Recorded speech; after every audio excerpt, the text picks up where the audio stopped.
ನಮಸ್ತೆ ಪ್ರೀತಿಯ ವಿದ್ಯಾರ್ಥಿಗಳೇ, ನಾವು ಈಗಾಗಲೇ ಸಮರೂಪ ತ್ರಿಭುಜಗಳ ಬಗ್ಗೆ ಈಗ ದೇವಸನ ಪ್ರಮೇಯ ಮತ್ತು ಅದರ ವಿಲೋಮವನ್ನು ನೋಡಿದ್ವಿ. ಅದೇ ರೀತಿಯಾಗಿ ಅದರ ಮೇಲೆ ಬರ್ತಕ್ಕಂಥ ಸಮಸ್ಯೆಗಳನ್ನು ಅಧ್ಯಯನ ಮಾಡಿದ್ವಿ. ಹೌದಾ? ನಿನ್ನೆ ದಿವಸ ಚರ್ಚೆ ಮಾಡಿದ್ವಿ ಮಕ್ಕಳೇ. ಈಗ ಈ ಸಮರೂಪ ತ್ರಿಭುಜಗಳ ಆಧಾರದ ಮೇಲೆ ಇನ್ನೂ ನಾವು ಅನೇಕ ವಿಷಯಗಳನ್ನು ತಿಳಿಯಬೇಕಾಗಿದೆ. ನೀವು 7, 8 ಮತ್ತು 9ನೇ ತರಗತಿಯಲ್ಲಿ ವಿವಿಧ ರೀತಿಯ ತ್ರಿಭುಜಗಳನ್ನು ನೋಡಿದ್ದೀರಾ, ಕಲ್ತಿದ್ದೀರಾ. ಸರ್, ಭಾವಗಳ ಆಧಾರದ ಮೇಲೆ ತ್ರಿಭುಜಗಳನ್ನು ನಾವು ಬಿಡಿಸ್ತೀವಿ. ಸಮಭಾವ ತ್ರಿಭುಜ, ಅಸಮಭಾವ ತ್ರಿಭುಜ ಮತ್ತು ವಿಷಮಭಾವ ತ್ರಿಭುಜ. ಅದೇ ರೀತಿ ಕೋನಗಳ ಆಧಾರದ ಮೇಲೆ ಏನ್ ಮಾಡ್ತೀರಿ ಮಕ್ಕಳೇ? 90 ಡಿಗ್ರಿ ಇದ್ರೆ ಏನಂತ ಕರಿತೀರಿ? ಒಂದು ಕೋನ ತ್ರಿಭುಜದಲ್ಲಿ 90 ಡಿಗ್ರಿ ಇದ್ರೆ ಅದನ್ನ ಲಂಬ ಕೋನ ತ್ರಿಭುಜ. ನೆಕ್ಸ್ಟ್ 90ಕ್ಕಿಂತ ಕಡಿಮೆ ಇದ್ರೆ ಲಘು ಕೋನ ತ್ರಿಭುಜ.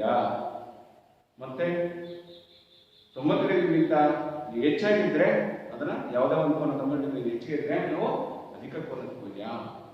ಹೌದಾ? ಆದರೆ ಇಲ್ಲೂ ಸಹ ನಾವು ಅನುಪಾತಗಳ ಆಧಾರದ ಮೇಲೆ ಸಮರೂಪ ತ್ರಿಭುಜಗಳನ್ನು ನಾವು ಹೋಲಿಕೆ ಮಾಡ್ತೀವಿ ಅಲ್ವಾ? ಈಗಾಗಲೇ ಕಲ್ತಿದ್ದೀರಾ. ದೇವಸನ ಪ್ರಮೇಯದಲ್ಲಿ ಸಮರೂಪ ಅಂತ ಹೇಳ್ಬೇಕಂದ್ರೆ ನಾವು ಏನನ್ನ ಯಾವುದೇ ತ್ರಿಭುಜಗಳು ಸಮಕೋನಿಗಳಾಗಿದ್ದಾಗ ಅವುಗಳ ಭಾವಗಳು ಸಹ ಸಮಾನುಪಾತದಲ್ಲಿರುವುದನ್ನು ನೀವು ಸಾಧಿಸಿಕೊಂಡಿದ್ದೀವಿ.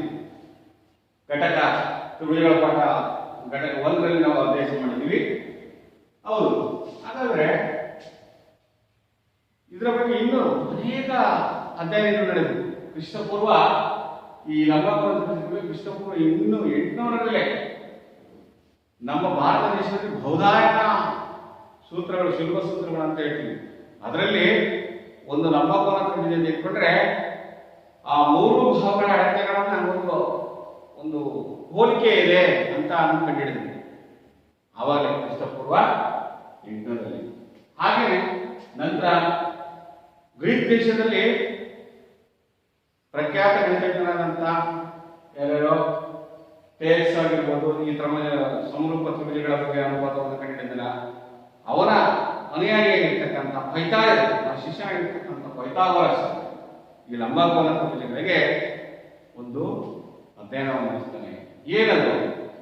ನೀವು ಮಕ್ಕಳೇ ಒಂದು ಲಂಬಕೋನವಂತ ತ್ರಿಭುಜವನ್ನು ನೀವು ರಚಿಸ್ಕೊಂಡ್ರೆ ಸರಿಯಾದ ಕ್ರಮದಲ್ಲಿ ಆಡ್ತಾ ಒಂದು ಯಾವುದು, ಫಾರ್ ಎಕ್ಸಾಂಪಲ್ ನಾನು ಇಲ್ಲೇ ಒಂದು ತ್ರಿಭುಜ ತೆಗೆದುಕೊಂಡಿದ್ದೇನೆ.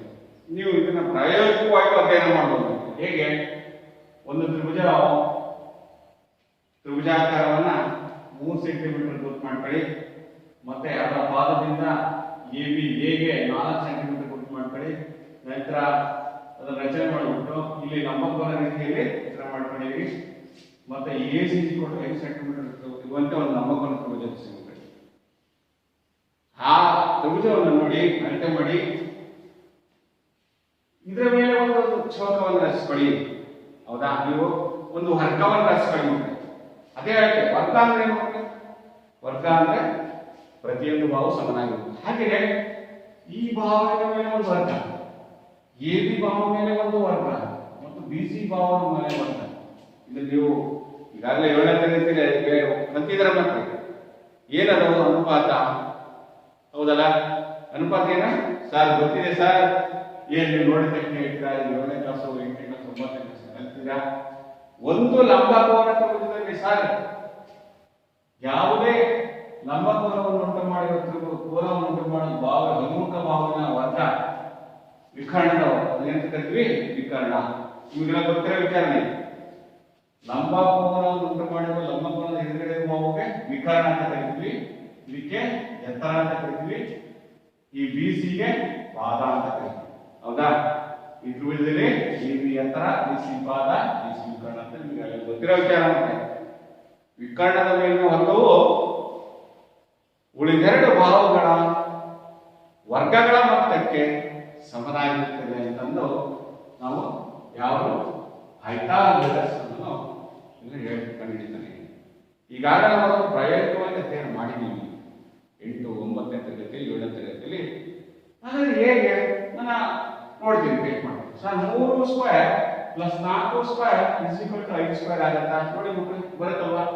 3 3 9 4 4 16 5 5 25 ನೋಡಿ ಇದು 16 ಪ್ಲಸ್ 9 25 5 5 ವರ್ಗ 25 ನೋಡಿ ಅವಾಗ ಎಡಭಾಗ ಬಲಭಾಗ ಸಮಾನತೆ ತಾನೆ. ಇದನ್ನ ನಾವು ಪೈಥಾಗರಸನ ಪ್ರಮೇಯ ಅಂತ ಕರಿತೀವಿ. ಇದೇನಂತ ಕರಿತೀವಿ ಮಕ್ಕಳೇ? ಒಂದು ಲಂಬಕೋನ ತ್ರಿಭುಜದಲ್ಲಿ ಹೇಳಿಕೆ ಪೈಥಾಗರಸನ ಪ್ರಕಾರ ಒಂದು ಲಂಬಕೋನ ತ್ರಿಭುಜದಲ್ಲಿ ವಿಕರ್ಣದ ಮೇಲಿನ ವರ್ಗವು ಉಳಿದೆರಡು ಬಾಹುಗಳ ಮೇಲಿನ ವರ್ಗಗಳ ಮೊತ್ತಕ್ಕೆ ಸಮನಾಗಿರುತ್ತದೆ. ಅದು ಪೈಥಾಗರಸನ ಒಂದು ನೇರವಾದ ಪ್ರಮೇಯ.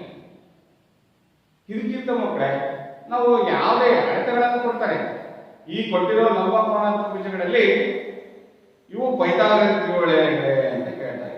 ಪೈಥಾಗರಸ್ ತ್ರಿವಲಯಗಳು ಆಗಿರ್ತವೆ ಇಲ್ಲೇ ಪರೀಕ್ಷಿಸಿ ಅಂತ ನಾವೇನ್ ಮಾಡ್ತೀವಿ ಇವಾಗ? ಅದೇ ಸೂತ್ರ ಏನು? AC square AC square AB square plus BC square ಆಗುತ್ತಾ ಪರೀಕ್ಷೆ ಮಾಡೋದು ಅಷ್ಟೇ. ಅದು ಪೈಥಾಗರಸ್ ಆಗುತ್ತೆ ಅನ್ನೋದನ್ನ ನಾವು ಸುಲಭವಾಗಿ ಗೊತ್ತೇ ಇಟ್ಕೊಂಡು ನೋಡಿ ಏನ್ ಮಾಡ್ತೀವಿ? AC square AB square plus BC. ಇದು ಒಂದು ಪ್ರಶ್ನೆ ಕೇಳ್ತಾರೆ. AC ವಿಕರ್ಣ 5 square, AB 4 square plus 3 square. ಹೌದಾ? 25 16 ಪ್ಲಸ್ 9 ನೋಡಿ 25 ಸರ್ ಕರೆಕ್ಟ್ ಸರ್. 3 4 5 ಇವನ್ನ ನಾವೇಂತ ಕರಿತೀವಿ ಮಕ್ಕಳೇ? ಪೈಥಾಗರಸ್ ತ್ರಿವಲಯಗಳು. ಯಾಕೆ ಪೈಥಾಗರಸ್ ತ್ರಿವಲಯ ಯಾಕೆ ಹೇಳ್ತೀರಿ? ದೊಡ್ಡ ಬಾಹುವಿನ ವರ್ಗವು ಒಂದು ತ್ರಿಭುಜದ ದೊಡ್ಡ ಬಾಹುವಿನ ಅಳತೆಯ ವರ್ಗವು ಉಳಿದೆರಡು ಬಾಹುಗಳ ವರ್ಗಗಳ ಮೊತ್ತಕ್ಕೆ ಸಮನಾಗಿದೆ. ಆದ್ರಿಂದ ಇವನ್ನ ಪೈಥಾಗರಸ್ ತ್ರಿವಲಯಗಳು ಅಂತ ಕರೀತಾರೆ. ಕಂಡುಹಿಡಿಯಿರಿ. ನಿಮಗೆ ಇದಕ್ಕೆ ಈ ಅವರ ಏನು ಪೈಥಾಗರಸ್ ಅಂತ ಗಣಿತ ಈ ಪೈಥಾಗರಸ್ ತ್ರಿವಲಯಗಳನ್ನು ಬರೀ ಸಾಕಷ್ಟು ಸೂತ್ರಗಳನ್ನು ಬರೀರಿ ಅಂದ್ರೆ ಅದಕ್ಕೊಂದು ಸೂತ್ರವನ್ನ ತಿಳಿಸ್ಕೊಡ್ತಾರೆ. ಈ ಸೂತ್ರದ ಆಧಾರದ ಮೇಲೆ ಏನ್ ಸೂತ್ರ ಅದು ಏನಿದೆ? 2ನೇ n square minus 1 n square plus 1. ಈ ಸೂತ್ರಕ್ಕೆ ನಾವು ಬೆಲೆಗಳನ್ನ ಕೊಡ್ತಾ ಹೋದ್ರೆ ಅಂದ್ರೆ n ಬೆಲೆ 2ಕ್ಕಿಂತ ಹೆಚ್ಚಾಗಿರಬೇಕು. ಒಂದು ಪರೀಕ್ಷೆ ಮಾಡೋಣ. 2n n square minus n square plus 1 ಆದಾಗ n ಗೆ 3 ಕೊಡ್ತೀವಿ, 2ಕ್ಕಿಂತ ಹೆಚ್ಚಿಗೆ ಕೊಡಬೇಕು. ಆವಾಗ ಪೈಥಾಗರಸ್ ತ್ರಿವಲಯಗಳು ಬರ್ತವೆ. ಹೇಗೆ? ಫಾರ್ ಎಕ್ಸಾಂಪಲ್ ಇದೊಂದು ಲೆಕ್ಕ ನೋಡೋಣ ನೋಡಿ. ಇಲ್ಲೊಂದು ಲೆಕ್ಕ ನೋಡೋಣ. 2ರಲ್ಲಿ n 3 ಕೊಡ್ತೀವಿ. ಅವಾಗ 2 × 3 3 ಸ್ಕ್ವೇರ್ ಮೈನಸ್ 1 ಆಮೇಲೆ 3 ಸ್ಕ್ವೇರ್ ಪ್ಲಸ್ 1 ನೋಡಿ. ಈ ಸೂತ್ರಕ್ಕೆ ನೋಡಿ, ಇದು ಬೇರೆ ಇರ್ತಕ್ಕಂಥ ಸೂತ್ರ ನೋಡೋಕೆ. ಹೌದಾ? ಇದು ಒಂದು ಪೈಥಾಗರಸ್ ಕೊಟ್ಟಿರ್ತಕ್ಕಂಥ ಸೂತ್ರದಲ್ಲಿ 2n ಅಂದ್ರೆ ಮೊದಲ ಭಾಗವು, 2ನೇ ಭಾಗ n ಸ್ಕ್ವೇರ್ ಮೈನಸ್ 1 ಆಗುತ್ತೆ, 3ನೇ ಭಾಗ n ಸ್ಕ್ವೇರ್ ಪ್ಲಸ್ 1 ಆಗುತ್ತೆ. ಬರ್ತಕ್ಕಂಥ ಪೈಥಾಗರಸ್ ತ್ರಿವಲಯಗಳನ್ನು ಕಂಡುಹಿಡಿಯಿರಿ ಅಂತ ಹೇಳ್ತಾರೆ. ಅದು n ಗೆ ನಾವು 2ಕ್ಕಿಂತ ಹೆಚ್ಚಿಗೆ ಬೆಲೆಯನ್ನು ಕೊಡ್ತೀವಿ. ಕೊಟ್ಟಾಗ ಏನ್ ಬರುತ್ತೆ? ಆ ತ್ರಿವಲಯಗಳು ಸಮ ಅಥವಾ ಬೆಸ ಸಂಖ್ಯೆಗಳಾಗಿರ್ತವೆ ಅಂತ ಹೇಳ್ತಾರೆ. ಸಮ ಅಥವಾ ಬೆಸ ಸಂಖ್ಯೆಗಳಾಗಿರ್ತವೆ ಅಂತ ಆವಾಗಲೇ ಪೈಥಾಗರಸ್ ಕಂಡುಹಿಡಿತಾರೆ. ನೋಡಿ n ಗೆ 3 ಕೊಟ್ಟಿದ್ದೀನಿ ನಾನು, 6 ಬಂತು. ಹೌದಾ? 3 3 9 ಮೈನಸ್ 1 3 3 9 ಪ್ಲಸ್ 1 ನೋಡಿ 6 8 10 ನೋಡಿ 6 8 10 ಇವು ಪೈಥಾಗರಸ್ ತ್ರಿವಲಯಗಳಾಗ್ತದೆ. ಪರೀಕ್ಷೆ ಮಾಡಿ ನೋಡೋಣ. 10 square is equal to 6 square plus 8 square. 10ಕ್ಕೆ 100 ಇಸ್ ಈಕ್ವಲ್ ಟು 6ನೇ 36 ಪ್ಲಸ್ 64 ನೋಡಿ ಮಕ್ಕಳು. ಈಗ ಏನಾಗಿದೆ ನೋಡಿದ? ಹೀಗೆ ಈ ಸೂತ್ರವನ್ನು ಕಂಡುಹಿಡ್ಕೊಂಡು ಈ ಸೂತ್ರದ ಆಧಾರದ ಮೇಲೆ ನಾವು ಬೇಕಾದಷ್ಟು ನಾವು ಪೈಥಾಗರಸ್ ತ್ರಿವಲಯ ಬರೀಬಹುದು. ನೋಡಿ ಏನ್ ಬಂದಿದೆ ನಮಗೆ? ಬೆಲೆಗಳು 6 8 10 ಎಂತ ಸಂಖ್ಯೆಗಳು? ಸಮ ಸಂಖ್ಯೆಗಳು. ಈ ಸೂತ್ರವನ್ನು ಕೊಟ್ಟಾಗ n ಬೆಲೆ 2ಕ್ಕಿಂತ ಹೆಚ್ಚಿಗೆ ಕೊಟ್ಟಾಗ ಸಮ ಅಥವಾ ಬೆಸ ಸಂಖ್ಯೆಯಲ್ಲಿ ಏನ್ ಬರ್ತದೆ? ಪೈಥಾಗರಸ್ ತ್ರಿವಲಯ ಬರ್ತವೆ. n ಗೆ 3 ಕೊಟ್ಟೆ, ಅದೇ ರೀತಿ 4 ಕೊಟ್ಟು ಪರೀಕ್ಷೆ ಮಾಡಿ, ಆವಾಗ ನೀವು ಪೈಥಾಗರಸ್ ತ್ರಿವಲಯ ಬೇಕಾದಷ್ಟು ಪೈಥಾಗರಸ್ ತ್ರಿವಲಯಗಳನ್ನು ನೀವು ಬರೀಬಹುದು. ಅದೇ ಇನ್ನೊಂದು ರೀತಿಯಲ್ಲಿ ಬಂದಾಗ ನೋಡಿ ಇದರ ಅರ್ಥ ಮಾಡಬೇಕು. ಈ ಸೂತ್ರದ ಅರ್ಥ n ಅರ್ಧ ಇಂಟು n ಸ್ಕ್ವೇರ್ ಮೈನಸ್ 1 ಅರ್ಧ ಇಂಟು n ಸ್ಕ್ವೇರ್ ಪ್ಲಸ್ 1. ಆವಾಗ ನೋಡಿ ಮಕ್ಕಳೇ ಪರೀಕ್ಷೆ ಮಾಡಿ ಎನ್ನಿಗೆ ನಾನು 3 ಕೊಡ್ತೀನಿ ಅಂತ ಹೇಳಿ 3 ಕೊಟ್ಟೆ, ಆಮೇಲೆ ಇದಕ್ಕೆ ಇಲ್ಲಿ 3 ಕೊಟ್ಟೆ, ಇಲ್ಲಿ 3 ಕೊಟ್ಟೆ, ಬೆಲೆ ಕಟ್ಟಿ ಈ ಪರೀಕ್ಷೆ ಮಾಡಿಬಿಟ್ಟು ನೋಡೋಣ. ಈಗ ಒಂದು ಪರೀಕ್ಷೆ ಮಾಡೋಣ ನೋಡಿ. ಎನ್ನಿಗೆ 3 ಕೊಡ್ತೀನಿ, ಈ ಎರಡನೇ ಸಂಖ್ಯೆ 3 n ಬೆಲೆ 3 ಅರ್ಧ ಇಂಟು n ಸ್ಕ್ವೇರ್ ಅಂದ್ರೆ 3 ಸ್ಕ್ವೇರ್ ಪ್ಲಸ್ 1 ಮತ್ತೆ ಅರ್ಧ ಇಂಟು 3 ಸ್ಕ್ವೇರ್ ಪ್ಲಸ್ 1 ಹೌದಾ ನೋಡಿ.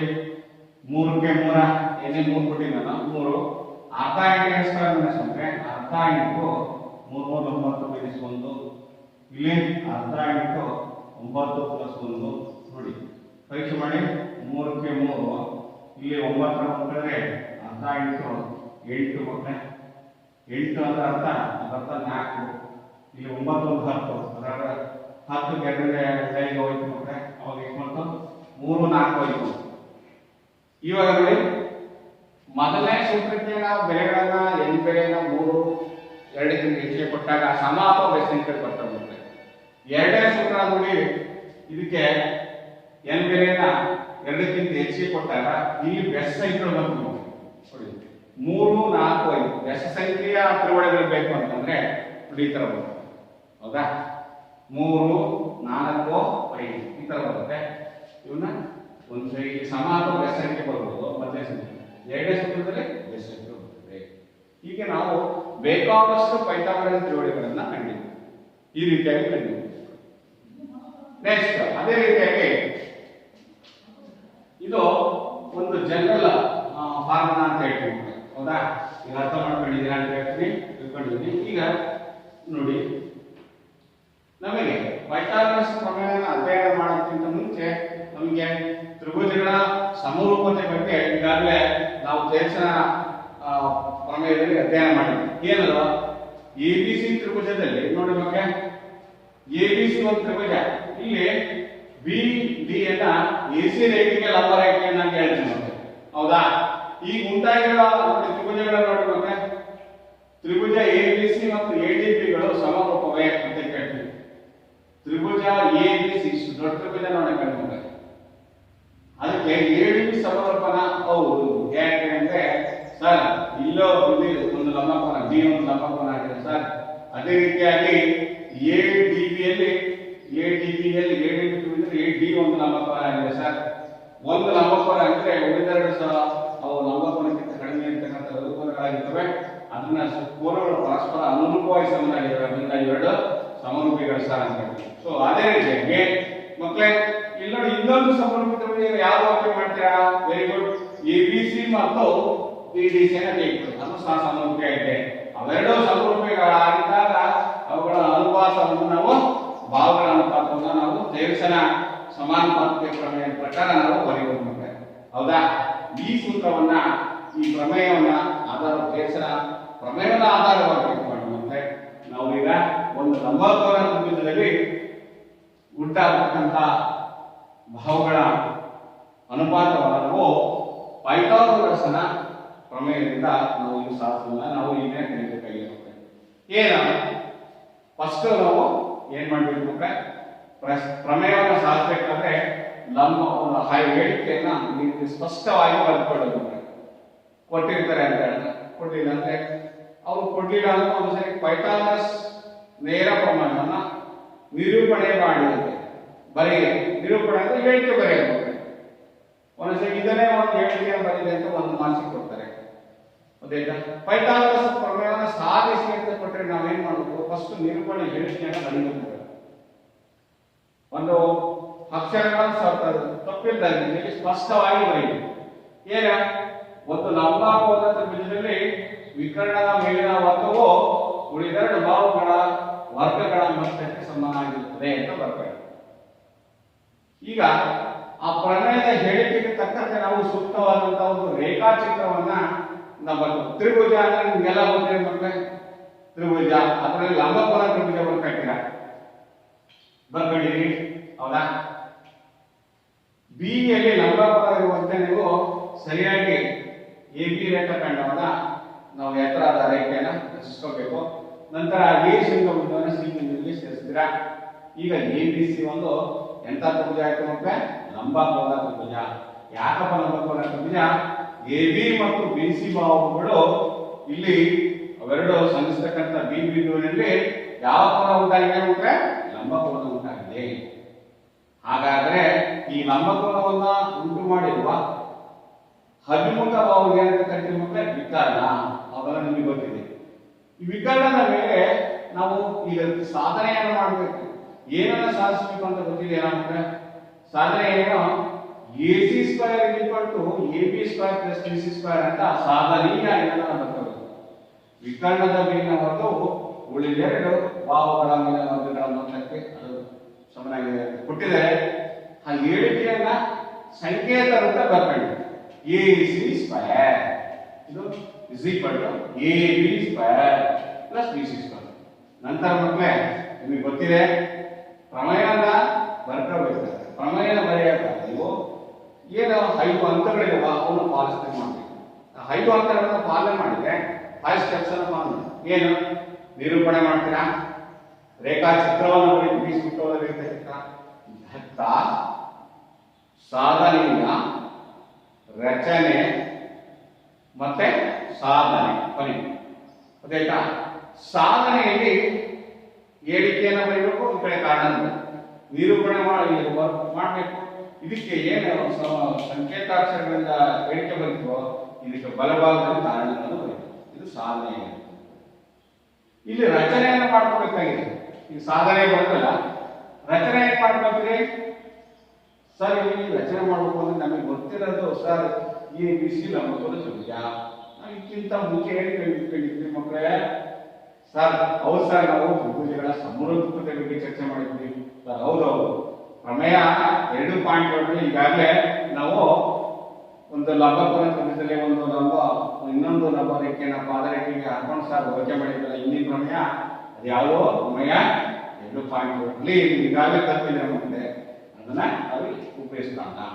ಅದು ಬೇರ್ಸನ ಸಮರೂಪತೆಯ ಪ್ರಮೇಯ, ಸಮಾನುಪಾತಿಯ ಪ್ರಮೇಯವನ್ನ ಇಲ್ಲಿ ಉಪಯೋಗಿಸ್ಕೊಳ್ತೀವಿ. ಈಗ ನೋಡಿ, ಬಿಡಿ ರೇಖಾಖಂಡವನ್ನ ಎಸಿಗೆ,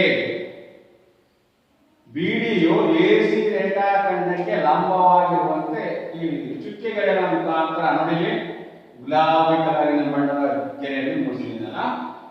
ಇದು ಹೇಗಿರಬೇಕು ರಚನೆ? ಯಾವುದು ತುಂಡು ಗೆರೆಗಳು, ಹೌದಾ?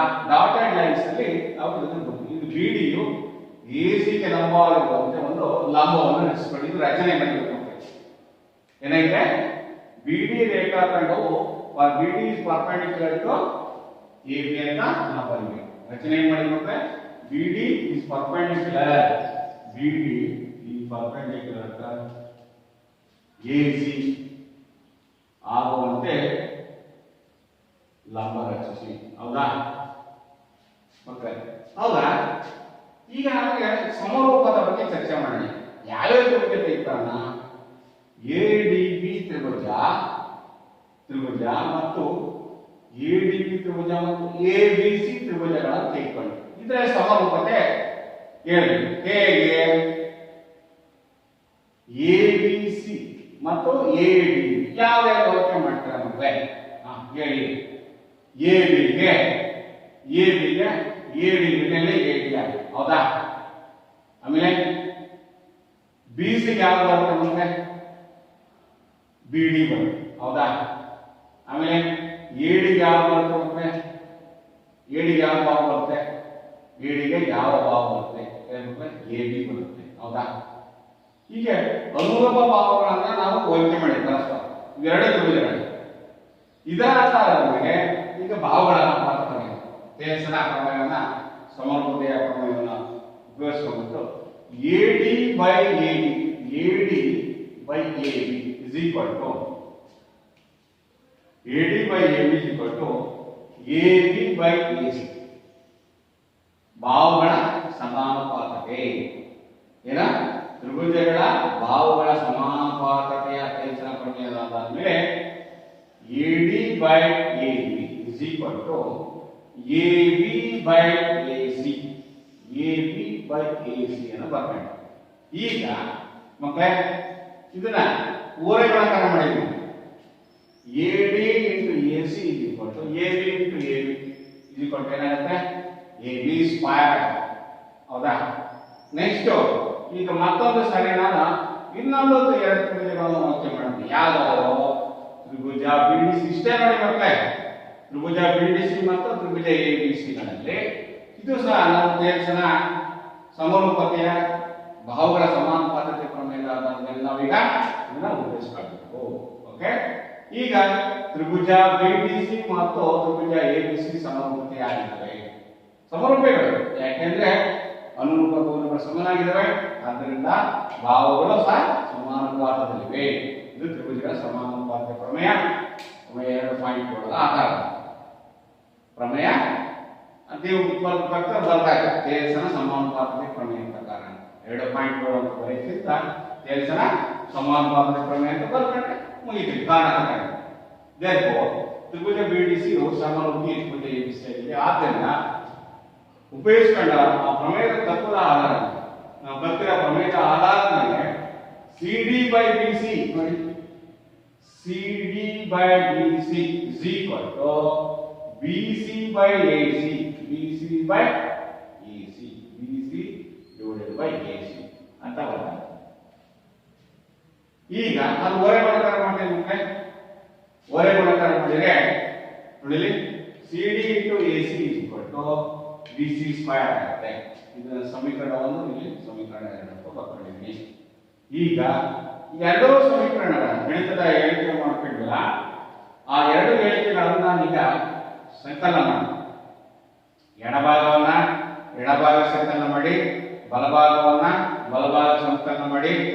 ಆದ್ರೆ ಇದಕ್ಕೊಂದು ಕ್ರಿಯೆ ಇದೆ ನೋಡಿ, ಎಡಭಾಗ ಬರ್ಕೊಂಡೆ AD dot A C plus C D dot ಅದು ಇಂಟು ಅಂದ್ರೆ A C is equal to A B square plus B C square. ಹೌದಾ? ಬಲಭಾಗ ಬಲಭಾಗ ಕೊಡ್ಕೊಂಡೆ, ಎಡಭಾಗವನ್ನ ಎಡಭಾಗಕ್ಕೆ ಗುಣಲಬ್ಧವನ್ನ ಕೊಡ್ಕೊಂಡಿದ್ದೀನಿ ಮಕ್ಕಳು. A D into A C plus C D into A C is equal to A B square plus B C square ಆಗಿದೆ. ಇದರಲ್ಲಿ ನಾವು ಏನು common ತೆಗೆದುಕೊಂಡು ಮಕ್ಕಳೇ ನೋಡ್ತೀರಾ? ಎ ಸಿ ಇದೆ, ಇಲ್ಲಿ ಎ ಸಿ ಇದೆ ಸರ್, ಎ ಸಿ ಅನ್ನ ಕಾಮನ್ ತೆಗೆದುಕೊಂಡ. ಓಕೆನಾ? ಎ ಸಿ ಸಾಮಾನ್ಯ ಪದ ತೆಗೆದ್ರೆ ಉಳಿದಿದೆ ಮಕ್ಕಳೇ A D plus C D. ಹೌದಾ? A D plus C D. ಹೌದಾ? ಇಲ್ಲಿ ಕಾಮನ್ ಯಾವ ತೆಗೆದುಕೊಳ್ತಾನೆ? ಕಾಮನ್ ಏನಿಲ್ಲ ಸರ್, ಇದೇ ಬೇರೆ ಬೀಜಾಕ್ಷರ, ಇದೇ ಬೇರೆ ಬೀಜಾಕ್ಷರ, ಹಾಗೇನೆ ಬರುತ್ತೆ. therefore AC bracket AD plus CD, AD plus CD is equal to ಏನು ಬರೆಯಬಹುದು? AD ತುಂಡಗೆ ಇದೊಂದು AD ಅಂದ್ರೆ ಚಿಕ್ಕ ಭಾಗ, BC ಅದರ ಭಾಗ, ಇನ್ನೊಂದು ಭಾಗ. ಹಾಗಾದ್ರೆ AD plus BC is equal to ಏನು ಬರೆಯಬಹುದು ಅಂದ್ರೆ AC.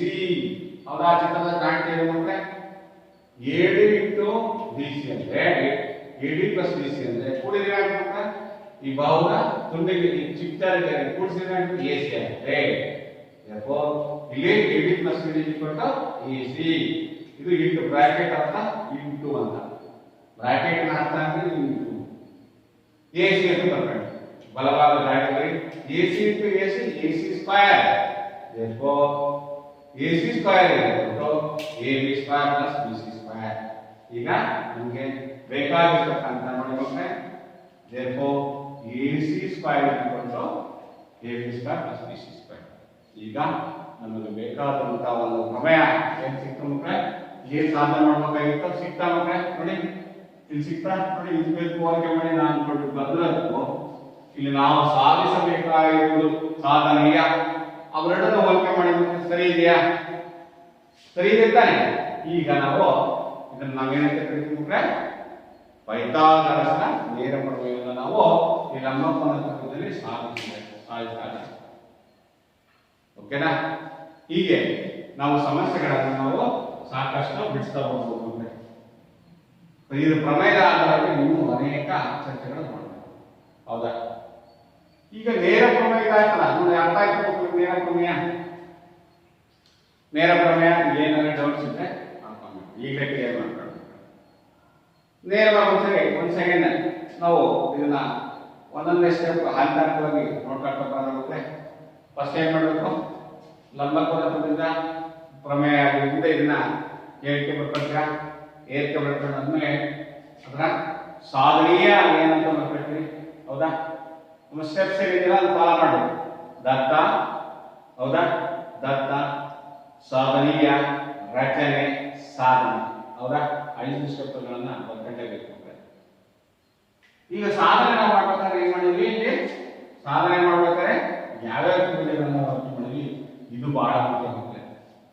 ಇದಕ್ಕೆ ನಮ್ಗೆ ಪೂರ್ವ ಜ್ಞಾನ ಏನಿರ್ಬೇಕು ಅಂದ್ರೆ ತೇಲ್ಸನ ಪ್ರಮೇಯದ ಸಮಾನುಪಾತತೆ ಪ್ರಮೇಯ, ತೇಲ್ಸನ ಪ್ರಮೇಯ ಮತ್ತು ಲಂಬಕೋನ ತ್ರಿಭುಜದ ಅಂದ್ರೆ ಏನು ಅನ್ನೋದು ನಮಗೆ ಗೊತ್ತಿರಬೇಕು. ವಿಕರ್ಣ ಅಂದ್ರೆ ಯಾವುದು, ಪಾದ ಅಂದ್ರೆ ಯಾವುದು, ಲಂಬ ಅಂದ್ರೆ ಯಾವುದು, ಅದು ನಿಮಗೆ ಗೊತ್ತಿರುತ್ತೆ ಅಂತ ವಿಚಾರ. ಈ ಗೊತ್ತಿರೋ ಅಂಶಗಳನ್ನು ಉಪಯೋಗಿಸ್ಕೊಂಡ್ರಿ. ಇದೊಂದು ಸಮೀಕರಣ, ಇದೊಂದು ಸಮರೂಪತೆಯನ್ನ ಅನುಪಾತಗಳನ್ನು ಬರ್ಕೊಳ್ತೀವಿ. ಇದರಿಂದ ಅನುಪಾತದಿಂದ ಒಂದು ಸಮೀಕರಣ ಬರುತ್ತೆ. ಮತ್ತೆ ಇನ್ನೆರಡು ತ್ರಿಭುಜಗಳನ್ನು ತೆಗೆದುಕೊಳ್ತೀವಿ. ಆ ತ್ರಿಭುಜಗಳು ಗೊತ್ತಿರಬೇಕು. ತ್ರಿಭುಜ BDC ಮತ್ತು ತ್ರಿಭುಜ ABC ಸಮರೂಪಿಗಳಾಗಿವೆ. ಆದ್ದರಿಂದ ಇಲ್ಲಿ ಒಂದು ಗಣಿತ ವಾಕ್ಯವನ್ನು ಬರ್ತದೆ. ಅದರಿಂದ ಒಂದು ಸಮೀಕರಣ ಬರುತ್ತೆ, ಎರಡು ಬರುತ್ತೆ. ಈ ಸಮೀಕರಣವನ್ನು ನಮ್ಮ ಸಮೀಕರಣ ಎರಡನ್ನ ಕೂಡಿದ್ರೆ ನಮಗೆ ಬರುತ್ತೆ. ಇಲ್ಲಿ ಉಪಯೋಗಿಸ್ತಕ್ಕಂಥ ತತ್ವ ಏನು ಗೊತ್ತಿರುತ್ತೆ. ವಿದ್ಯಾರ್ಥಿಗಳು ಬೀಜಗಣಿತದಲ್ಲಿ ಏನ್ ಮಾಡ್ತೀವಿ ಅದೇ ಕ್ರಿಯೆಯಲ್ಲಿ ಮಾಡ್ಬಿಟ್ಟು ನಾವು ಭಾವಗಳನ್ನ ಹೋಲಿಕೆ ಮಾಡಿ ನಾವು ಅಂತಿಮವಾದಂತಹ ಗಣಿತದಲ್ಲಿ ಪ್ರಮೇಯದ ಸೂತ್ರವಾದ ಹೇಳಿಕೆಯನ್ನು ಇಲ್ಲಿ ಪಡೆಯ ಸಾಧ್ಯ ಇದೆ. ಇದನ್ನ ವಿಲೋಮವಾಗಿ ಏನ್ ಹೇಳ್ತೀವಿ, ಯಾರು ಹೇಳ್ತೀರ? ಪೈಥಾಗರಸ್ ವಿಲೋಮ ಪ್ರಮೇಯ ಏನ್ ಹೇಳ್ತೀವಿ ಮಕ್ಕಳೇ? ಇದನ್ನ ಉಲ್ಟಾ ಹೇಳಬಾರ್ದು. ಹೌದಾ? ಈಗ ಲಂಬಕೋನ ತ್ರಿಭುಜದಲ್ಲಿ ಅಂತ ಹೇಳ್ತಾರೆ. ನಾವೇನ್ ಮಾಡ್ಬೇಕು? ಯಾವುದೇ ವಿಕರ್ಣದ ಮೇಲಿನ ವರ್ಗವು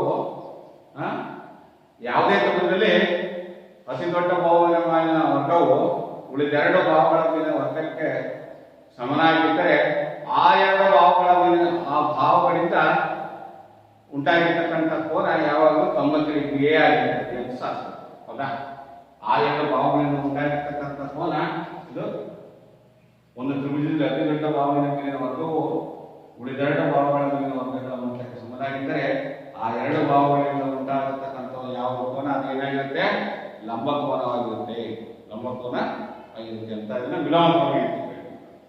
ಪರೀಕ್ಷೆಯ ದೃಷ್ಟಿಯಿಂದ ಈ ವಿಲೋಮ ಪ್ರಮೇಯನ ನಮಗೆ ಈ ವರ್ಷದ ಅಕಾಡೆಮಿಕ್ ಪರೀಕ್ಷೆ ಶೈಕ್ಷಣಿಕ ವರ್ಷಕ್ಕೆ ವಿಲೋಮ ಪ್ರಮೇಯ ಸಾಧನೆ ಇರುವುದಿಲ್ಲ.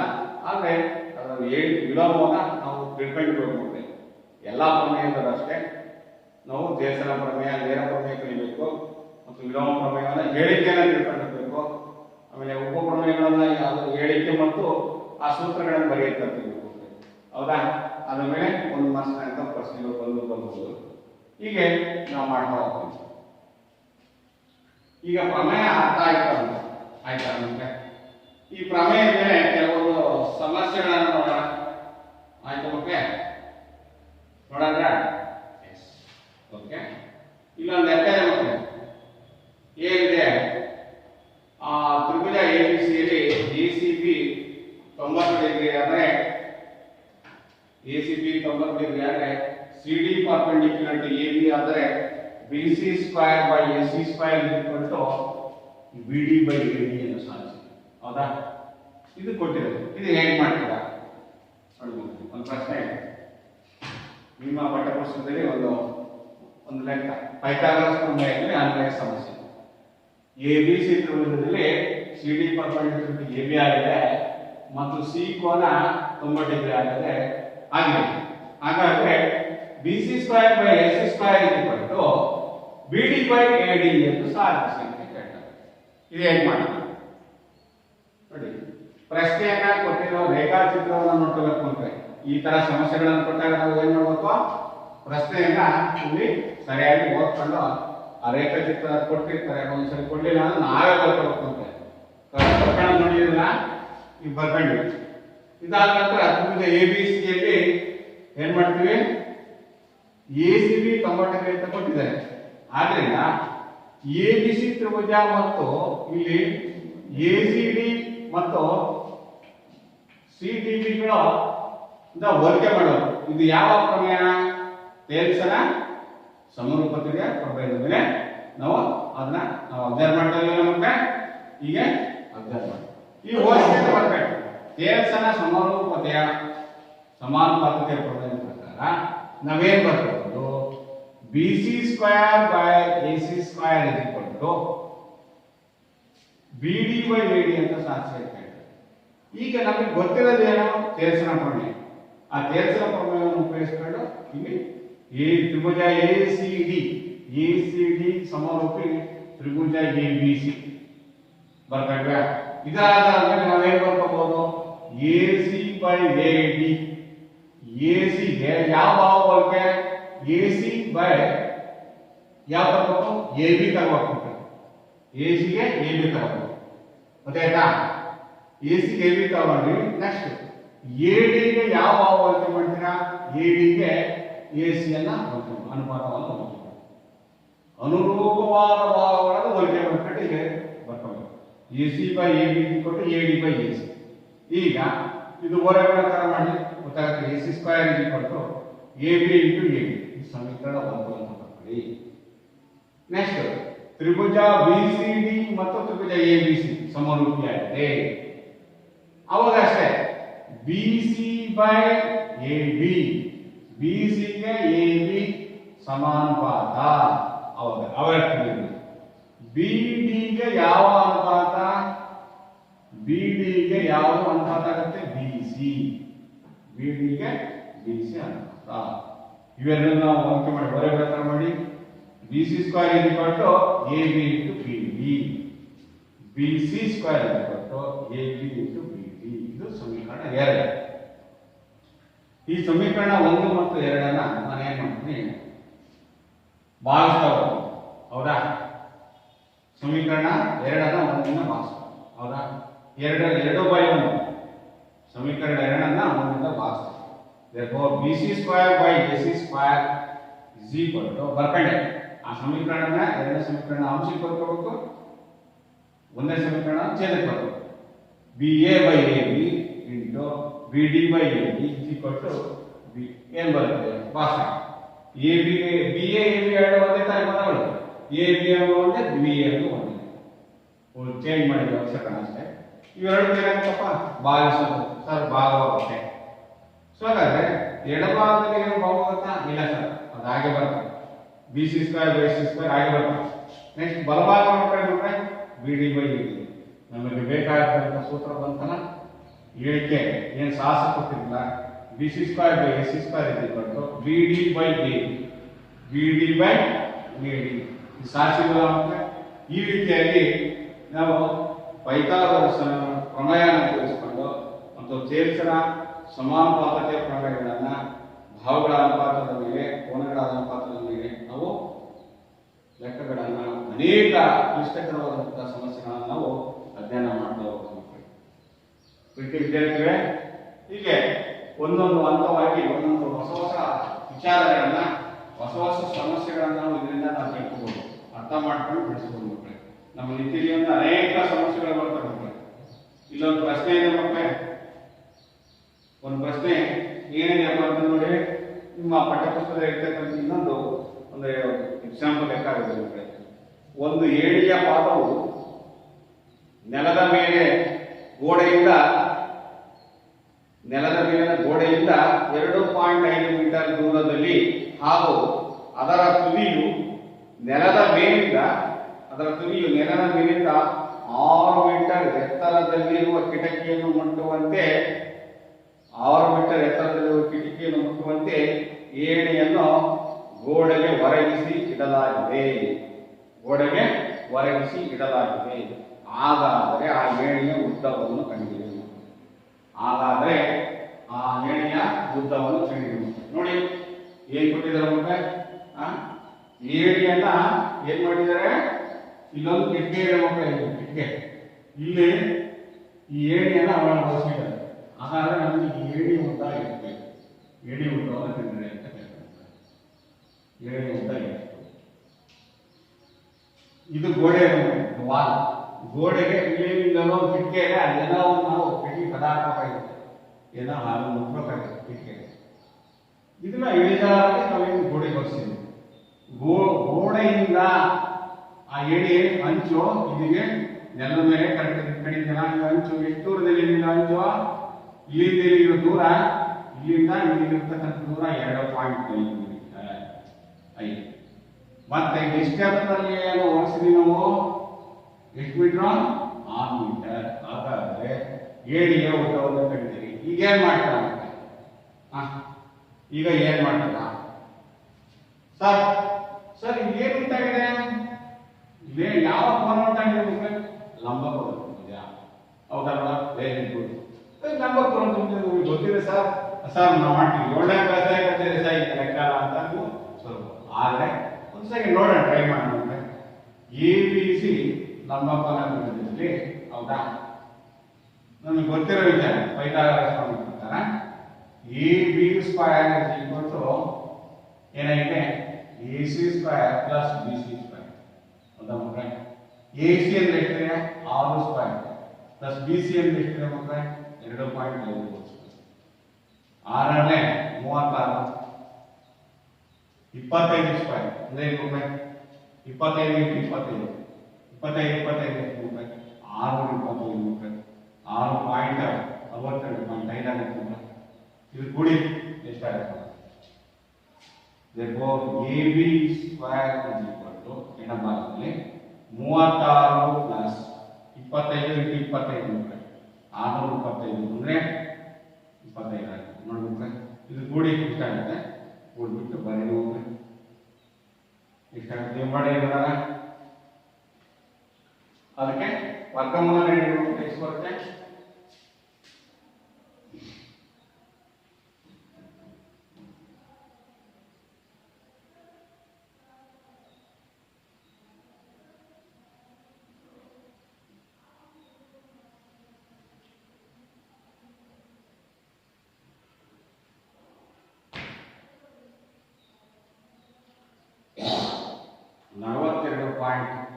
ಬರುತ್ತೆ. ಅದಕ್ಕೆ ವರ್ಗಮೂಲ 6.2.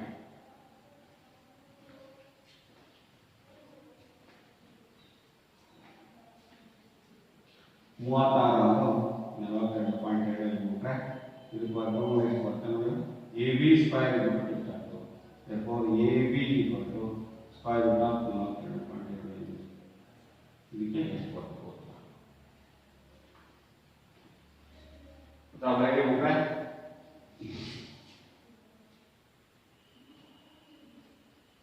6.5 ಇದಕ್ಕೆ ವರ್ಗಮೂಲ 6.5.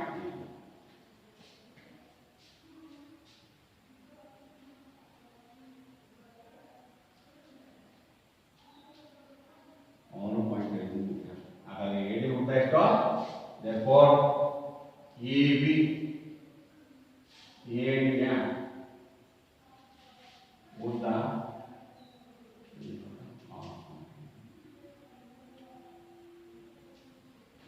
ಗೊತ್ತಾಯ್ತು ಮಕ್ಕಳಿಗೆ ಹೆಂಗೆ ಅಂತ? 636 ಪ್ಲಸ್ 6.625 6.25 ಆಗುತ್ತೆ ಮಕ್ಕಳೇ. ದಶಮಾಂಶದಿಂದ ನಾವು 2.5 ಮುಗಿಸ್ಕೊಂಡ್ವಿ ಮಕ್ಕಳೇ. 1-2 ಸೆಕೆಂಡ್ ಬರಗಡೆ 6.2 ಆಗುತ್ತೆ. therefore 36 42 42.2 ಆಗುತ್ತೆ. ಅದು ಮಕ್ಕಳ ವರ್ಗಮೂಲ ಕಂಡ್ರೆ 6.5 ಆಗುತ್ತೆ. therefore ಉತ್ತರ 6. ಹಿಂಗೆ ಬರುತ್ತೆ. ಏಣಿಯ ಉದ್ದ 6.5 ಮೀಟರ್. ಹೀಗೆ ನಾವು ಅನೇಕ ಸಮಸ್ಯೆಗಳನ್ನು ಅಭ್ಯಸಿಸಬಹುದು. ಆದ್ದರಿಂದ ಏಣಿಗಿಂತ 6.5 ಮೀಟರ್. ಹೀಗೆ ಸಾಕಷ್ಟು ಸಮಸ್ಯೆಗಳನ್ನು ನಾವು ನೋಡೋಣ. ಇನ್ನೊಂದು ಲೆಕ್ಕಗಳಿವೆ. ಇನ್ನೊಂದು ಲೆಕ್ಕ ನೋಡಿ, ಪೇಜ್ ನಂಬರ್ 58 ಮಕ್ಕಳೇ ನಿಮ್ಮ ಪಾಠ್ಯಪುಸ್ತಕದಲ್ಲಿ. AD ಪರ್ಪೆಂಡಿಕ್ಯುಲರ್ ಟು BC ಆದರೆ AD ಪರ್ಪೆಂಡಿಕ್ಯುಲರ್ ನೀವು ಲೆಕ್ಕ ಮಾಡಿ ಮಕ್ಕಳೇ. AD perpendicular to BC ಆದರೆ AB square plus CD square is equal to BD square plus AC square ಎಂದು ಸಾಧಿಸಿ. ನೋಡೋಣ ಶಾಸ್ತ್ರ ಮಕ್ಕಳೇ. ಎಸ್, ಪ್ರಮೇಯವನ್ನು ಅರ್ಥ ಮಾಡ್ಕೊಂಡಿದ್ದಾರೆ ಅಂತ ತಿಳ್ಕೊಂಡಿದ್ದೀವಿ. ಈಗ ಇನ್ನು ಅನೇಕ ಸಮಸ್ಯೆಗಳನ್ನು ಅದೇ ರೀತಿಯಾಗಿ ಪಠ್ಯಪುಸ್ತಕದಲ್ಲಿರ್ತಕ್ಕಂಥ ಸಮಸ್ಯೆಗಳನ್ನು ನೀವು ಓದಬೇಕು.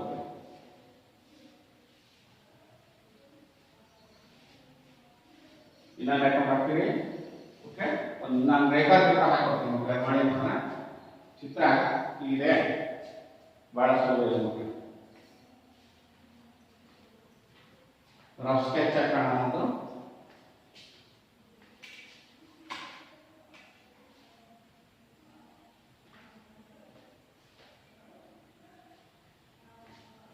ಸ್ಕೆಚ್ ಹಾಕೋಣ.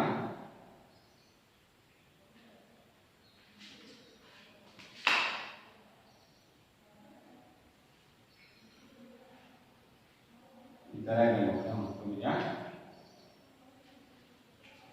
ಅದರಲ್ಲಿ ಒಂದು ಲಂಬ ರಚಿಸಿಕೊಂಡ್ರೆ ಎ ಬಿ ಸಿ,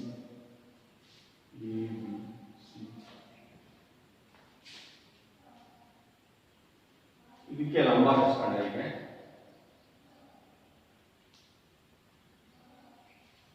ಲಂಬವನ್ನ ರಚಿಸಿಕೊಂಡಾದ್ಮೇಲೆ ಏನ್ ಮಾಡಿದರೆ ಎ ಬಿ ಸಿ, ಇದಕ್ಕೆ ಡಿ ಅಂತ ಕೊಟ್ಕೊಂಡಾರೆ.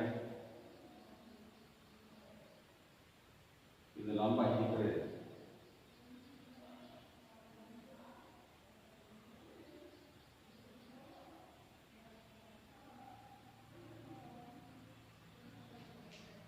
ಎ ಬಿ ಸಿ ತ್ರಿಭುಜದಲ್ಲಿ ಎಡಿ ಪರ್ಪೆಂಡಿಕ್ಯುಲರ್ ಟು ಬಿ ಸಿ ಆಗಿದೆ. ಹಾಗಾದರೆ A D perpendicular to B C, A D perpendicular to B C ಆದರೆ A B square plus C D square is equal to B D square plus A C square ಎಂದು ಸಾಧಿಸಿ. ನೋಡಿ ತ್ರಿಭುಜ, ನೋಡಿ ತ್ರಿಭುಜ A B C A D perpendicular to B C ಆದರೆ ಒಂದು A B square plus C D square is equal to A B square plus C D square is equal to B D square plus A C square ಎಂದು ಸಾಧಿಸಿ. ಹಾಗಾದ್ರೆ ಇದನ್ನ Pythagoras ಪ್ರಮೇಯವನ್ನು ಉಪಯೋಗಿಸಿಕೊಂಡು ನೀವು ಮಾಡಿ ಅಂತ ಹೇಳ್ತೇವೆ. ತ್ರಿಭುಜ ಎ ಬಿ ಸಿ ತೆಗೆದುಕೊಳ್ಳಿ ಮಕ್ಕಳೇ, ಅದರಲ್ಲಿ ಪೈಥಾಗರಸ್ ಪ್ರಮೇಯವನ್ನು ಅಪ್ಲೈ ಮಾಡಿ. ತ್ರಿಭುಜ ಎ ಡಿ ಸಿ ಅನ್ನು ಮಾತ್ರ ತೆಗೆದುಕೊಳ್ಳಿ, ತ್ರಿಭುಜ ಎ ಡಿ ಸಿ. ನೆಕ್ಸ್ಟ್ ತ್ರಿಭುಜ ಎ ಡಿ ಬಿ ತೆಗೆದುಕೊಳ್ಳಿ ಮಕ್ಕಳೇ, ಎ ಡಿ ಬಿ ತೆಗೆದುಕೊಂಡು ಅಲ್ಲೇ ಪ್ರಮೇಯವನ್ನು ಪೈಥಾಗರಸ್ ಪ್ರಮೇಯ ಅಪ್ಲೈ ಮಾಡಿ. ಎರಡು ಸಮೀಕರಣಗಳನ್ನು ಕಳೆಯಿರಿ ಮಕ್ಕಳೇ. ನಾವು ಎರಡನೇ ಸಮೀಕರಣದಿಂದ ಒಂದನೇ ಸಮೀಕರಣವನ್ನು ಕಳೆಯಿರಿ.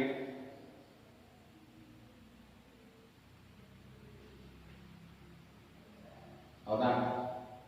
ಎ ಡಿ ಸಿ ಮತ್ತು ಎ ಡಿ ಬಿ ನೋಡಿ ಮಾಡ್ಬೋದಾ? ತ್ರಿಭುಜ A D B, A D C ಮತ್ತು ಎ ಡಿ ಬಿ ಎರಡು ಇಕ್ವೇಶನ್ ಬರ್ಕೋಣ.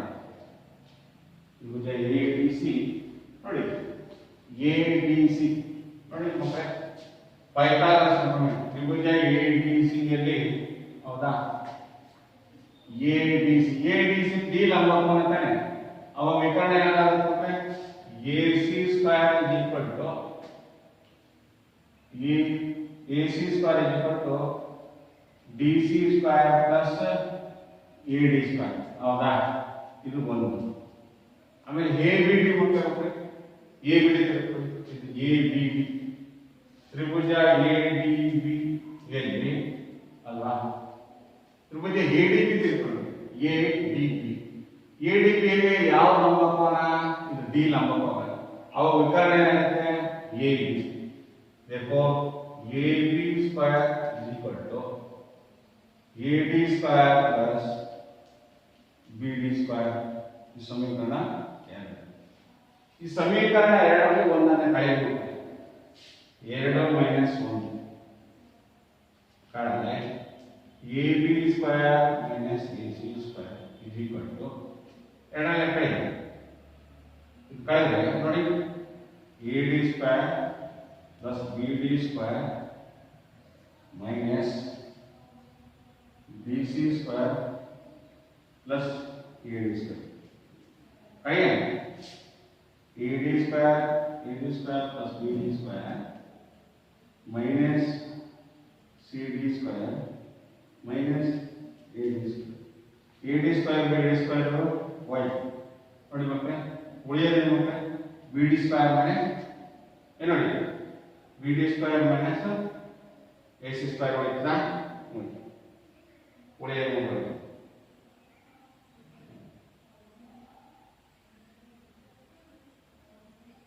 ಅನುಕ್ರಮವಾದ ಪದಗಳನ್ನು ಕಳೆಯಬೇಕು. ಅನುಕ್ರಮವಾದ ಪದಗಳನ್ನು ಕಳೆದ ನಮಗೆ ಬರುತ್ತೆ. ಏನು ಬರುತ್ತೆ ಮಕ್ಕಳೇ? A B square plus C D square ಇಟ್ಕೊಂಡು ಸಮೀಕರಣ ಎರಡರಿಂದ ಒಂದನ್ನು ಕಳೆಯಬೇಕು. A B square plus C D square ಇಟ್ಕೊಂಡು B D square plus C C square. A B square plus C D square ಕೊಟ್ಟು ಏನಾಗುತ್ತೆ ಬೇಕು ಬರ್ಕೊಳ್ಳಿ ಅದನ್ನ ಸಮೀಕರಣ ಒಂದನ್ನು ಕಳೆದ್ರೆ A B square minus plus C D square is equal to B D square plus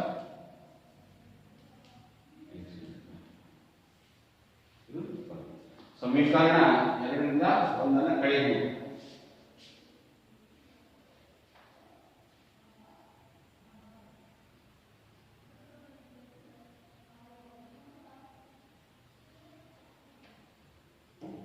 ಕಳೆದು ಅದನ್ನು ಹೋಲಿಕೆ ಮಾಡಬೇಕು. ಕಳೆದು ಏನನ್ನು ಹೋಲಿಕೆ ಮಾಡಬೇಕು? ಎ ಬಿ ಸ್ಕ್ವೇರ್ ಈ ಸಿ ಡಿ ಸ್ಕ್ವೇರ್ ಈ ಕಡೆ ಬಂದ್ರೆ ಏನಾಗುತ್ತೆ ಪ್ಲಸ್ ಸಿ ಡಿ ಸ್ಕ್ವೇರ್ ಆಗುತ್ತೆ. ಅದು ಬರ್ಕೊಂಡು ಮಾಡಬೇಕು. ಇಷ್ಟೇ ಇದಾಗುತ್ತೆ. ಇನ್ನು ನಾನು ಕಂಪೇರ್ ಮಾಡಿ ಬರ್ಕೊಂಡಿರ್ತೀನಿ. ಬಲಗಡೆ ತಂದಾಗ ಈ ಬಲಗಡೆ ಸಿ ಡಿ ಸ್ಕ್ವೇರ್ ಎಡಗಡೆ ಬಂತು ಅವಾಗ ಪ್ಲಸ್ ಆಗಿದೆ. ಈಗ ಇದು ಬಲಗಡೆಯಿಂದ ಎಡಗಡೆ ಬಲಗಡೆ ಬಂತು ಅವಾಗ ಪ್ಲಸ್ ಆಗಿದೆ. ಇದನ್ನ ಅನುಕ್ರಮವಾಗಿ ಪದಗಳನ್ನು ಮಾಡಿ ಇಷ್ಟೇ ಪತ್ತಾಗಲಿಲ್ಲ ಇನ್ನೊಂದ್ಸರಿ ನೋಡ್ಬೇಕು. ಅನುಕ್ರಮವಾದ ಪದಗಳನ್ನು ಕಳೆಯಿರಿ.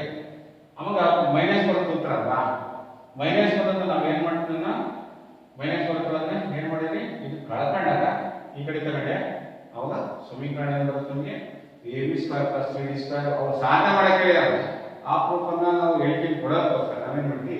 ಬಲಭಾಗದಲ್ಲಿ ಎಡಭಾಗ ತಿಳ್ಕೊಂಡೆ ಅವಾಗ ಇದು ಈ ರೀತಿಯಾಗಿ ಗಣಿತದ ವೈಜ್ಞಾನ ನಮಗೆ ಬರುತ್ತೆ. ಒಂದು ಸೆಕೆಂಡ್ ರಿಪೀಟ್ ಅರ್ಥ ಆಯ್ತಲ್ಲ?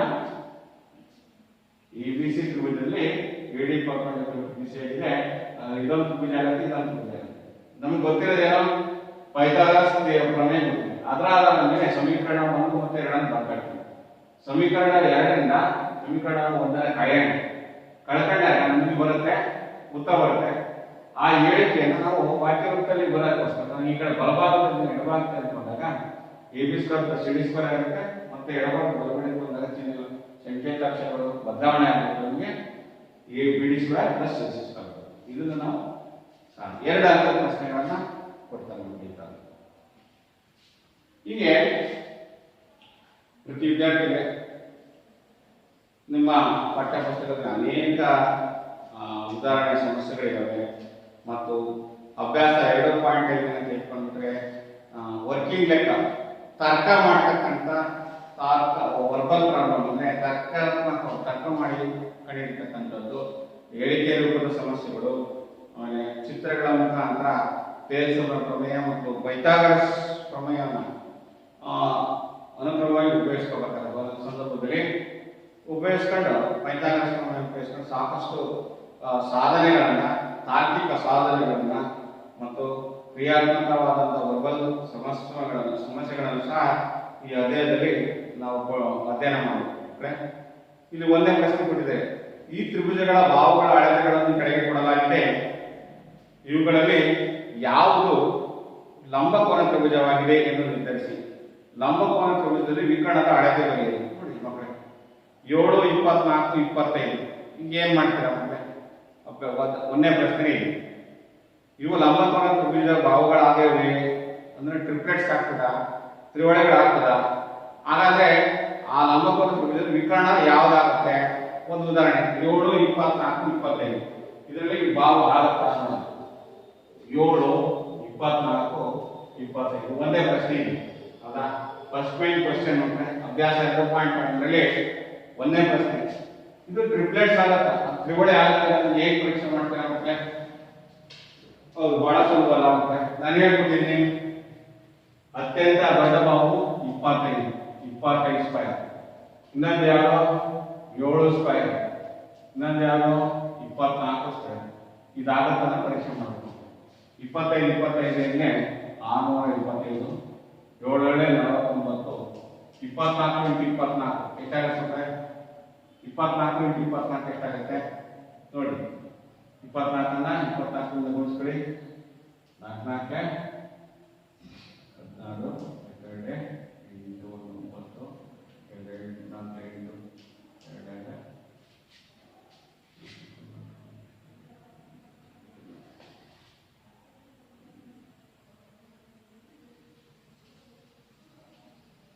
ಮಕ್ಕಳೇ 9 8 17 6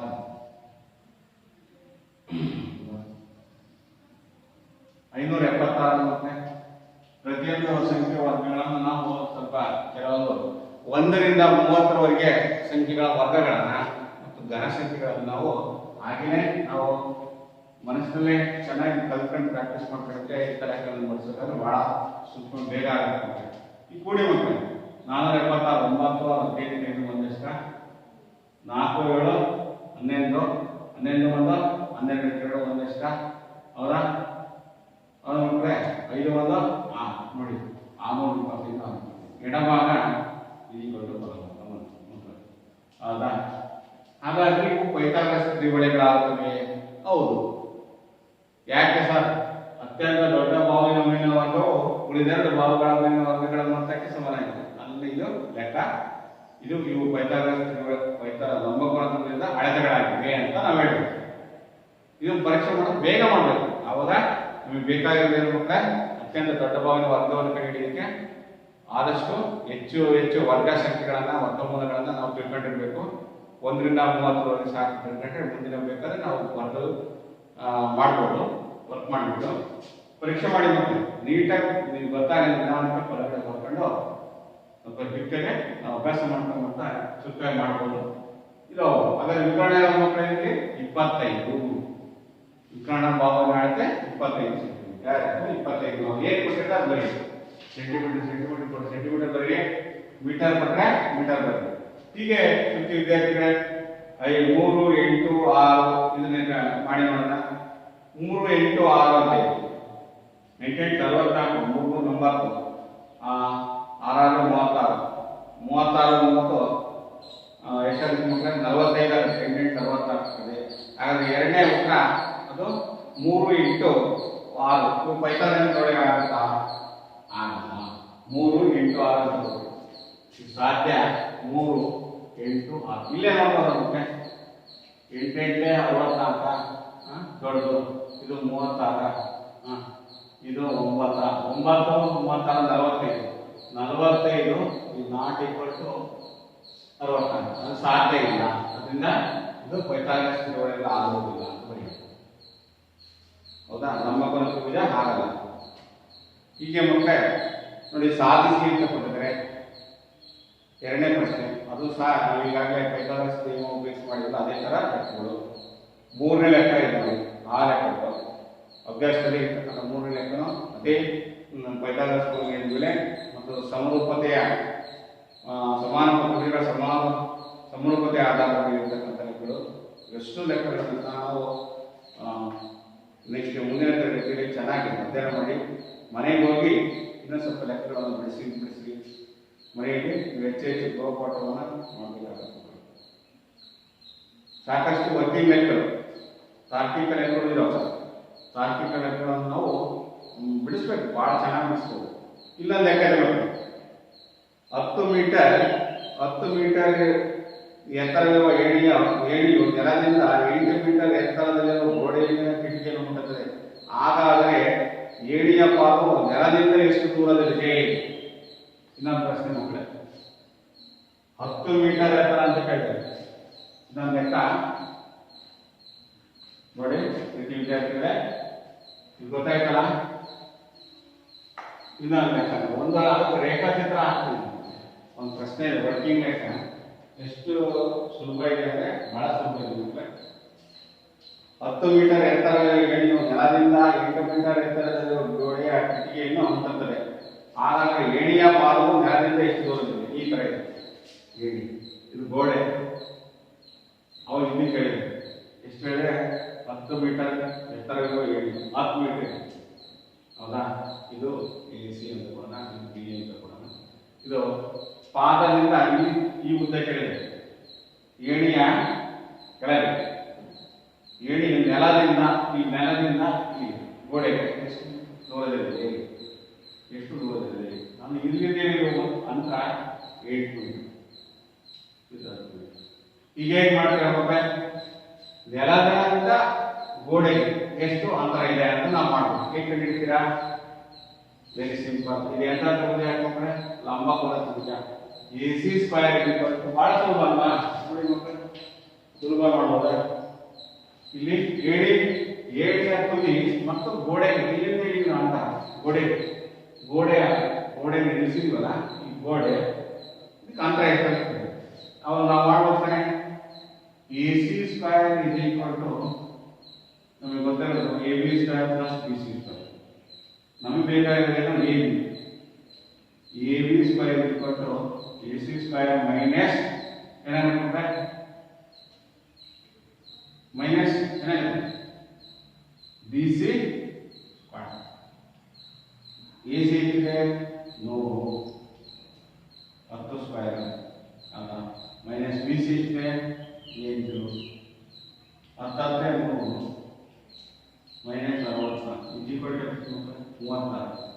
ಎ ಬಿ ಬೇರೆ ಎ ಬಿ ಸ್ಕ್ವೇರ್ ಬೇರೆ 36 ಅಂದರೆ ಎ ಬಿ ಈಕ್ವಲ್ ಟು ಎಷ್ಟಾಗುತ್ತೆ square root of 36. therefore A B equal to ಎಷ್ಟು ಕೊಟ್ರೆ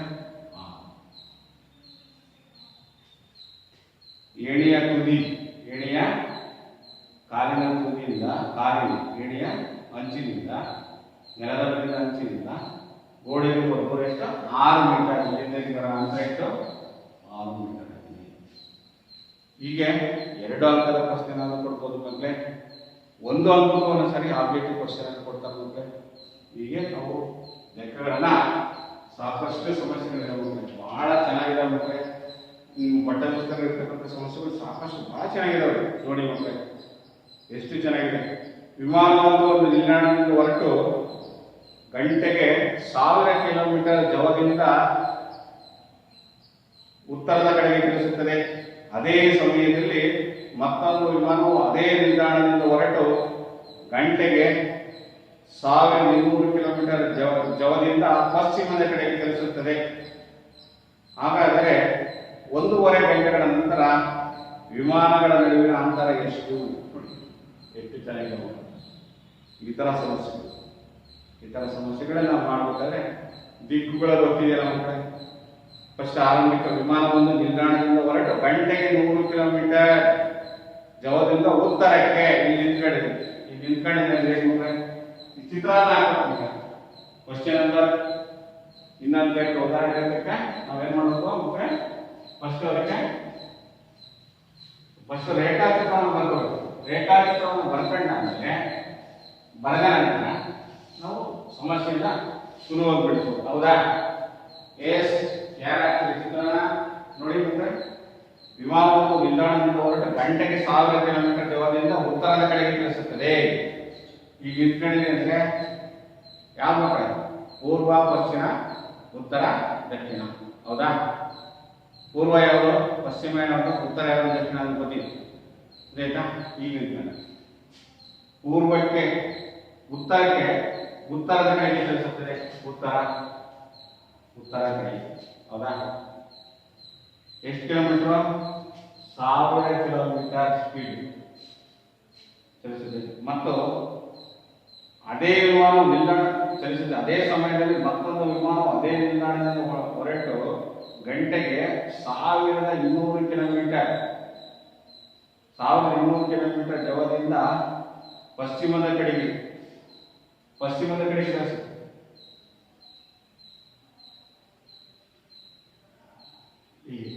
ಪಶ್ಚಿಮದ ಕಡೆಗೆ ಚಲಿಸುತ್ತದೆ 1200 ಕಿಲೋಮೀಟರ್. ಮತ್ತೆ ಚಲಿಸುತ್ತದೆ 1.5 ಗಂಟೆಗಳ ನಂತರ ವಿಮಾನಗಳ ನಡುವಿನ ಅಂತರ ಎಷ್ಟು? 1.5 ಗಂಟೆ.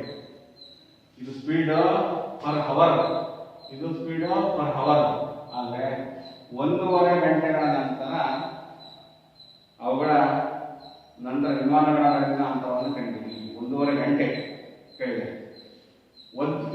ಈಗ ನಾವು ಕಂಡುಹಿಡಿಯಬೇಕಾಗಿರೋದು ಏನಂದ್ರೆ ಇಲ್ಲಿಂದ ಇಲ್ಲಿಗೆ ಇದಂತ ಕಂಡಿದೆ ನಡುವಿನ ಅಂತರ ಕಂಡಿದೆ 1.5 ಗಂಟೆ. ಇದು ಇಲ್ಲಿಂದ ಪಾಯಿಂಟ್ ಈ ಕಡೆ ದಿಕ್ಕಿಗೆ, ಈ ಪಾಯಿಂಟ್ ಈ ಕಡೆ ದಿಕ್ಕಿಗೆ ತಲುಪಿಸ್ತದೆ. ಅದು ಎಷ್ಟು ಕಿಲೋಮೀಟರ್? 1.5 ಗಂಟೆ. 1 ಕಿಲೋಮೀಟರ್ಗೆ 1 ಗಂಟೆಗೆ ಇಷ್ಟು ತಲುಪಿದ್ರೆ 1.5 ಗಂಟೆ ಸ್ಪೀಡ್ ಅನ್ನು ನಾವು ಎಷ್ಟು ಕಂಡುಹಿಡಿಯಬೇಕು? ಹೌದಾ? ಆವಾಗ ಇಲ್ಲಿಗೆ ಅಂತರವನ್ನು ಕಂಡುಹಿಡಿಯಬೇಕು. ಹೀಗೆ ಲೆಕ್ಕವನ್ನು ತಿಳಿಸ್ಬೇಕು. ಅಂತರಂತ ಅರ್ಥ ಮಾಡಿಕೊಂಡು ಅವ್ರು ಕೊಟ್ಟಿರೋದು. ಈಗ ನಾವು ಫಸ್ಟ್ ಕಂಡುಹಿಡಿಯಬೇಕಾಗಿರೋದೇನೋ ಇದರ ಸ್ಪೀಡ್ 1.5 ಗಂಟೆಗೆ ಎಷ್ಟು ತಲುಪಿಸ್ಬೇಕು ಈ ಕಡೆ ಯಾವ ದಿಕ್ಕಿದು? ಪಶ್ಚಿಮ.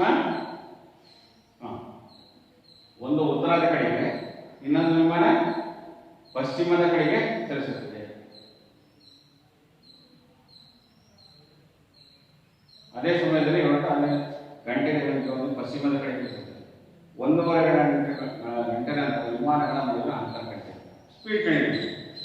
ಸ್ಪೀಡ್ ಕಂಡಿದ್ದ ಅದರ ದೂರವನ್ನು ನಾವು ಹೀಗೆ ವಿದ್ಯಾರ್ಥಿಗಳೇ, ಈ ರೀತಿಯಾಗಿ ನಾವು ಪೈಥಾಗರಸನ ಪ್ರಮೇಯದ ಮೇಲೆ ಅನೇಕ ಅನ್ವಯ ಸಮಸ್ಯೆಗಳನ್ನು ನಾವು ಈಗ ಈ ಕಾಲಾವಧಿಯಲ್ಲಿ ಅತ್ಯಂತ ಕಡಿಮೆ ಅವಧಿಯಲ್ಲಿ ಸಹ ನಾವು ಇಷ್ಟು ಸಮಸ್ಯೆಗಳನ್ನು ಅಧ್ಯಯನ ಮಾಡಿದ್ವಿ. ನೀವು ಸಹ ಮನೆಯಲ್ಲಿ ಇನ್ನೊಂದು ಸ್ವಲ್ಪ ಗೃಹ ಪಾಠವನ್ನು ಈ ಪಾಠದ ಬಗ್ಗೆ ಹೆಚ್ಚು ಸಮಸ್ಯೆಗಳನ್ನು ನಿಮ್ಮ ಶಿಕ್ಷಕರ ಜೊತೆ ಚರ್ಚಿಸುವ ಮುಖಾಂತರ ಆ ಪಾಠದ ಎಲ್ಲ ಸಮಸ್ಯೆಗಳನ್ನು ಬಿಡಿಸಬೇಕು. ಅದರಲ್ಲಿ ಈ ಪಾಠ ಅತ್ಯಂತ ಮುಖ್ಯವಾದಂಥ ಪರೀಕ್ಷೆಯ ಇದಕ್ಕೂ ಅಷ್ಟೇ ಮುಂದಿನ ವಿಷಯವನ್ನು ಅಧ್ಯಯನ ಮಾಡೋದಕ್ಕೆ ಈ ಲಂಬಕೋನ ತ್ರಿಭುಜ ಅನ್ನೋದು ಮುಂದಿನ ಅಧ್ಯಯನಕ್ಕೆ, ಮುಂದಿನ ಪಾಠಗಳ ಕಲಿಯಲಿಕ್ಕೆ ಅತ್ಯಂತ ಮುಖ್ಯವಾದಂತಹ ಪಾಠವಾಗಿದೆ. ಅದರಿಂದ ಮಕ್ಕಳೇ, ನಾವು ಪೈಥಾಗರಸ್ ಮೇಲೆ ಬರ್ತಕ್ಕಂಥ ಎಲ್ಲ ಸಮಸ್ಯೆಗಳನ್ನು ಬಿಡಿಸಿದರೆ ಮುಂದೆ ಇನ್ನೂ ಅನೇಕ ಸಮಸ್ಯೆಗಳು ಮುಂದಿನ ಪಾಠಕ್ಕೆ ಇದು ಬುನಾದಿ ಆಗುತ್ತೆ ಅಂತ ಹೇಳ್ತಾ, ಈಗ ನಾವು ಕಲಿಯುವಂಥ ಎಲ್ಲ ಮುಖ್ಯಾಂಶಗಳನ್ನು ನಾವು ಗಮನಿಸಿದಾದ್ರೆ ಮಕ್ಕಳೇ, ನಾವೇನು ಕಲ್ತ್ವಿ, ಟೇಲ್ಸ್ನ ಸಮರೂಪತೆಯ ಆಧಾರ, ತ್ರಿಭುಜಗಳ ಸಮರೂಪತೆಯ ಪ್ರಮೇಯದ ಮೇಲೆ, ಸಮರೂಪತೆಯ ಆಧಾರದ ಮೇಲೆ ಟೇಲ್ಸ್ನ ನೇರ ಪ್ರಮೇಯವನ್ನು ತಿಳ್ಕೊಂಡ್ವಿ, ಅದನ್ನು ಸಾಧನೆ ಮಾಡಿದ್ವಿ. ಅದೇ ರೀತಿ ವಿಲೋಮವಾಗಿ ಅದರ ಹೇಳಿಕೆಯನ್ನು ಯಾವ ರೀತಿಯಲ್ಲಿ ನಿರೂಪಿಸಬಹುದು ಅನ್ನೋದನ್ನು ನಾವು ಅರ್ಥ ಮಾಡ್ಕೊಂಡ್ವಿ. ಹಾಗೇನೆ ಮತ್ತು ಪ್ರತಿ ವಿದ್ಯಾರ್ಥಿಗಳೇ, ನಾವೇನು ಮತ್ತೆ ಕಲ್ತೀವಿ ಇವತ್ತು ಅಂತಂದ್ರೆ ತಾರ್ಕಿಕವಾಗಿ ಪ್ರಮೇಯನ ಸಾಧನೆ ಮಾಡಿದ್ವಿ. ಅದರ ಮುಖಾಂತರ ಅನೇಕ ಪೈಥಾಗರಸ್ ತ್ರಿವಳಿಗಳನ್ನು ಹೇಗೆ ಪತ್ತೆ ಹಚ್ಚಬೇಕು, ಪೈಥಾಗರಸ್ ತ್ರಿವಳಿಯನ್ನು ಪತ್ತೆ ಹಚ್ಚಬೇಕಂದ್ರೆ ಒಂದು ಈಗಾಗಲೇ ಅವರು ಸೂತ್ರವನ್ನು ಕೊಟ್ಟಿದ್ರಲ್ಲ, ಅದು 2n n² - 1 ಮತ್ತು n² - n² + 1 ಈ ತ್ರಿಭುಜದ 3 ಬಾಹುಗಳ ಅಂತ ಇಟ್ಕೊಂಡ್ರೆ ಅದಕ್ಕೆ n ನ ಬೆಲೆಯನ್ನ 2ಕ್ಕಿಂತ ಹೆಚ್ಚಾಗಿರುವಂತೆ ನಾವು ಬೆಲೆಗಳನ್ನು ಕೊಡ್ತಾ ಹೋದ್ರೆ ಅದರಲ್ಲಿ ಬರ್ತಕ್ಕಂಥ ಪೈಥಾಗರಸ್ ತ್ರಿವಳಿಗಳು ಸಮ ಅಥವಾ ಬೆಸ ಸಂಖ್ಯೆಗಳಾಗಿ ಬರ್ತದೆ, ಸಮ ಮತ್ತು ಬೆಸ ಸಂಖ್ಯೆಗಳಾಗಿ ಬರ್ತದೆ. ಅದೇ ಇನ್ನೊಂದು ಸೂತ್ರಕ್ಕೆ ಅದೇ ರೂಪಾಂತರ ಮಾಡಿದಾಗ ಅದನ್ನ n ಮತ್ತು ಅರ್ಧ n² - 1 ಮತ್ತು ಅರ್ಧ n² + 1 ಈ ರೀತಿಯ ಬೆಲೆಗಳನ್ನು ನಾವು n ಬೆಲೆಯನ್ನು 2ಕ್ಕಿಂತ ಹೆಚ್ಚಿಗೆ ಕೊಡ್ತಾ ಹೋದ್ರೆ ಸಮ ಸಂಖ್ಯೆಗಳು ಬರ್ತದೆ ಅಂತ ನಾವು ಈಗಾಗಲೇ ಕಂಡುಕೊಂಡಿದ್ವಿ. ಪೈಥಾಗರಸ್ ತ್ರಿವಳಿಗಳನ್ನು ಹೆಚ್ಚೆಚ್ಚು ಬರೆಯೋದನ್ನ ಸುಲಭವಾಗಿ ಕಂಡು ಆ ಸೂತ್ರದ ಮುಖಾಂತರ ಕಲ್ತ್ಕೊಂಡ್ವಿ. ಮತ್ತು ಪೈಥಾಗರಸ್ ತ್ರಿವಳಿಗಳನ್ನು ಪರೀಕ್ಷೆ ಮಾಡೋದು ಹೇಗೆ, ಲಂಬಕೋನ ತ್ರಿಭುಜದ ಭಾವಗಳನ್ನು ಅತಿ ದೊಡ್ಡ ಭಾವವನ್ನು ಹೇಗೆ ಕಂಡುಹಿಡಿಯೋದು ಅಂತ ತಿಳ್ಕೊಂಡ್ವಿ. ಹಾಗೇನೆ ಅನೇಕ ಹೇಳಿಕೆ ರೂಪದ ಸಮಸ್ಯೆಗಳನ್ನ ಮತ್ತು ತಾರ್ಕಿಕವಾಗಿ ಸಾಧನೆ ಮಾಡತಕ್ಕಂಥವು ಸಮರೂಪತೆ ಮತ್ತು ಟೇಲ್ಸ್ನ ಸಮರೂಪತೆ ಮತ್ತು ಲಂಬಕೋನ ತ್ರಿಭುಜದ ಮೇಲೆ ಪೈಥಾಗರಸ್ ಪ್ರಮೇಯದ ಮೇಲೆ ಸಾಧನೆ ಮಾಡತಕ್ಕಂಥ ವಿವಿಧ ರೀತಿಯ ಸಾಧನೆಗಳು ಮತ್ತು ಹೇಳಿಕೆ ರೂಪದ ಸಮಸ್ಯೆಗಳನ್ನು ಇಲ್ಲಿ ಅಧ್ಯಯನ ಮಾಡ್ತೀವಿ ಅಂತ ಹೇಳ್ತಾ ನೆನಪು ಮಾಡ್ಕೊಂಡಾದ್ಮೇಲೆ ನೀವು ಮನೆಯಲ್ಲಿ ಹೆಚ್ಚು ಸುಮಾರು ಒಂದು 25-30 ಲೆಕ್ಕಗಳಿದ್ದಾವೆ. ಅವನ್ನೆಲ್ಲವನ್ನು ಉದಾಹರಣೆ ಲೆಕ್ಕಗಳನ್ನು ಬಿಡಬಾರ್ದು. ಪಠ್ಯಪುಸ್ತಕದಲ್ಲಿ ಎಲ್ಲ ಉದಾಹರಣೆ ಲೆಕ್ಕಗಳನ್ನು ಒಂದು ಅಭ್ಯಾಸದ ಸಮಸ್ಯೆಗಳನ್ನು ಮಾಡೋದ್ರಿಂದ ನೀವು ಹೆಚ್ಚು ಇದರಲ್ಲಿ ವಿಷಯವನ್ನು ಚೆನ್ನಾಗಿ ಅರ್ಥ ಮಾಡ್ಕೊಂಡಾಗತ್ತೆ ಅಂತ ಹೇಳ್ತಾ ನಿಮ್ಮೆಲ್ಲರಿಗೂ ಇದುವರೆಗೆ ಪಾಠವನ್ನು ತಮ್ಮೆಲ್ಲರಿಗೂ ನಾನು ಮತ್ತೊಮ್ಮೆ ವಂದನೆಗಳು ಮತ್ತು ಅಭಿನಂದನೆಗಳನ್ನು ಸಲ್ಲಿಸ್ತೀನಿ ವಿದ್ಯಾರ್ಥಿಗಳೇ. ನಮಸ್ತೆ.